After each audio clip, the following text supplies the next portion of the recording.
But in my cabinet, apat o tatlo na lang kaming Bisaya na iwan. Puro Ilocano na.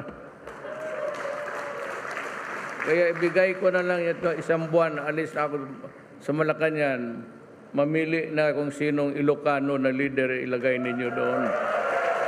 Mamili na kung sinong Ilocano na leader ilagay ninyo doon.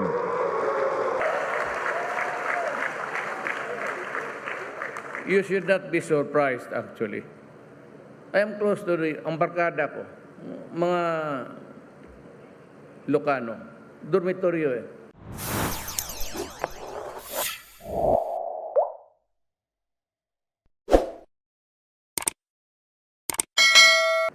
But in my cabinet, apat o tatlo na lang kaming Bisaya na iwan. Puro Ilocano na. Kaya ibigay ko na lang ito isang buwan, alis na ako sa Malacanang, mamili na kung sinong Ilocano na leader ilagay ninyo doon.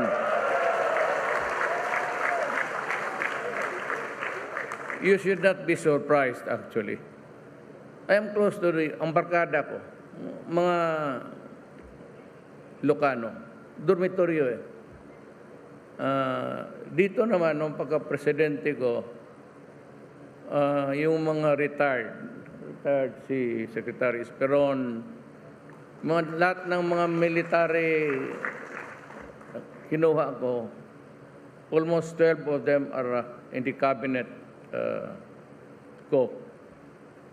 Minsan mag-meeting kami over time, we face each other across the table, kaming mga civilian, at lahat na ng military, puro retired, sila na about, there are 12 or basta majority ang mga Ilocano kasi mga bright. Pati mga gwapong lalaki. Hindi masyado ako, hindi ko kabiro ito si Secretary Dar, he's very formal. Hindi ko talaga alam taga rito siya. May link to the Ilocanos. Ang asawa ko, yan si Inday Sara, ang asawa niyan, Ilocano, taga Paway. So yung anak niya, mga mistiso, well, Bisaya, Ilocano, may konting Maranao. Halo kami nagpupunta doon sa Mindanao, nagbakbakan yung mga tao, kaya we're really in a good mix.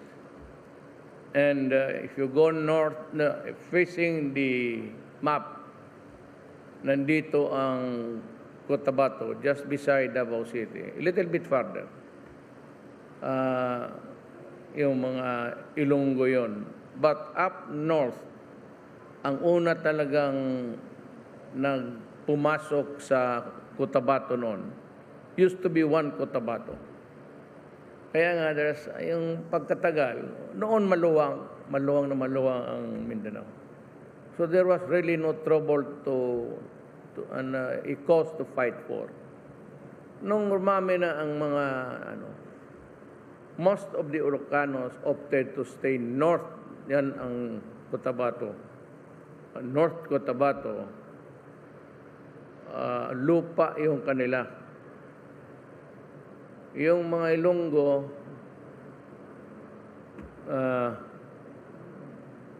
well, mas madali magsalita. Kaya ang North Cotabato is a mix. You do not mention, sabihin mo na Ilocano. Wala na talaga. Mixed sila doon. Nag-intermarry ng Muslim. Ang mga Cotabato, ang hindi. Kaya doon palagi ang away. Land, territory. Pag marami na tao sa mundo, talaga nagkukulang-kulang ang space natin dito sa mundong ito. Kaya yung Russia pati Ukraine, pag-agawan sila dyan, I just pray to God that this will not really go out of control. sabi ko na nga sa inyo, maybe probably you might have heard me on TV na pag hindi ito na-control, delikado ang mundo.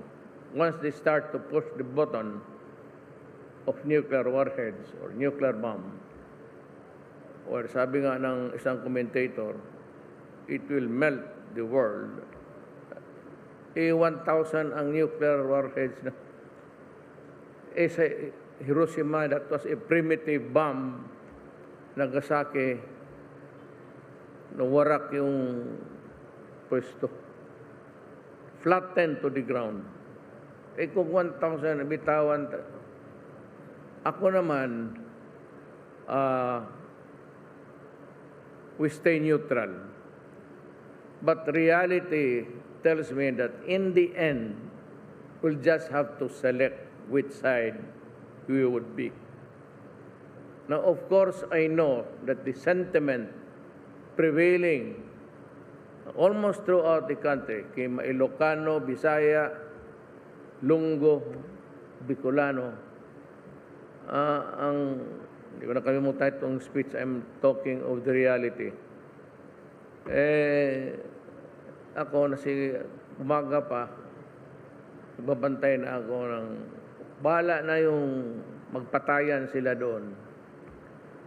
Huwag lang magamit ng nuclear device because talo na tayong lahat. Pati tayo damay. Wala tayong... I must be frank with you. Nung punta yung ambassador natin, si Romualdez, sa akin, was it yesterday or the other day? Sabi ni Biden, dala-dala niya yung sulat ni Biden, kaming mga ASEAN leaders, about 9 of us, papuntahin ngayong March 28 sa Washington para mag-usap-usap lang but ako naman, I do not hate the people. May anak ako na American citizen. Asawa ko OFW lang sa Amerika. I bore a child. May isang anak kami. So, wala akong rason. But, siguro narinig na ninyo many times over sa TV that I just don't like the arrogance of the Americans. Ako personally, wala akong, I do not, well, some other time maybe. On TV, I'll talk about it lengthily. So, ngayon, let us just be hopeful, keep our fingers crossed na walang katok doon. But if you are listening dyan sa international channels, I made a statement 6 years ago before I became a president. Ang pinadescribe ko, tinanong ako about Russia and ano na talaga yan sila. Sabi ko, and the Americans will never stomach death and destruction. Takot sila. Takot sila. Sabi ko, the Americans will not. But you watch out for Putin. He is suicidal. Hindi suicidal, no? Talagang, kaya pag mapahiya siya dito, magwawala yan. And I realized it when I went to Russia. I had a talk with him on all aspects of life. Tagal. Sabi niya na magkaibigan tayo. Sabi ko, wala akong away sa iyo. China, wala akong away sa inyo. The Americans, ayaw kong may sundalo na foreigner, be it an Arab, European, ASEAN, soldiers, or bearing arms, ayaw ko sila sa bayan ko. Kasi maggulo, pati ayaw ko lang. I just want Filipino policemen and Filipino soldiers roaming around the country na nagdadala ng baril, armas, lahat na. Ayaw ko. Ang problema, the basis was abrogated, yung ng base ng Amerikano. But they never left. Yung isang beses nagalit ako kasi hindi nila pinapasok yung isang general, si Bato, senator. Kaya sabi ko noon, i-terminate ko yung visiting forces agreement. But I'll be frank with you. We have no choice. Kaya sabi ko, may sinabi ako sa ambasador ng natin papuntang Maghreb. Well, sabihin ko na lang, total lalabas, sabi niya, anong daw ang tingin ko sa Amerikano? Sabi ko, no, ano man, what can I do? They are all here. And we cannot drive them away, or not at this time. They won't go out. That's silly. So you have the unrestricted use of our assets, whatever, be it land, wala man tayong magawa. We are not, there's a saying, dormitoryo pa kami narinig ko to, the hottest place in hell is reserved for a man facing a critical issue to remain neutral.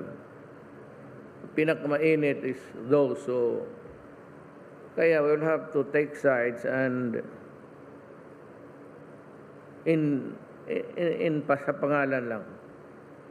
Pero kung mag-alis ang Amerikano, mas mabuti para sa akin.